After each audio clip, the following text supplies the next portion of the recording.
વડોદરાના અકોટા વિસ્તારમાં ભૂવો પડ્યો છે। વગર ચોમાસે ભૂવો પડતા લોકોમાં આશ્ચર્ય જોવા મળ્યું છે। ભૂવો પડતા વાહન ચાલકોમાં ભયનો માહોલ જોવા મળ્યો। ભૂવો પડતા પાલિકાની કામગીરી પર અનેક સવાલ ઊભા થયા છે।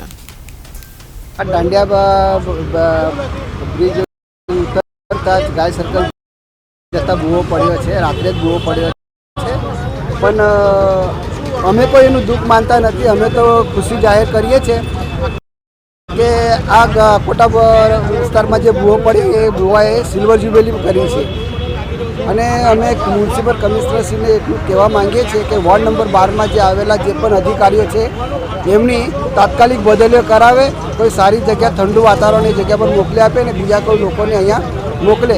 એના પછી જ કોઈ અકોટા વિધાનસભાના લોકો શાંતિથી રહીને જીવી શકે છે અને કોઈ ભૂવાથી કોઈનો જીવ ના જાય એ હિસાબે અમે કહી રહ્યા। થર્ડ ક્લાસ એકદમ છેલ્લે કક્ષાનું મટીરિયલ વાપરેલું છે। તમે જોઈ શકો છો અંદર નકલી રેતી ભરેલી દેખાય છે અને એવું ખાલી ઉપરથી પોલિશ મારેલું છે। તદ્દન કામ એકદમ કાચું કામ છે। વિઠ્ઠલ આયરે।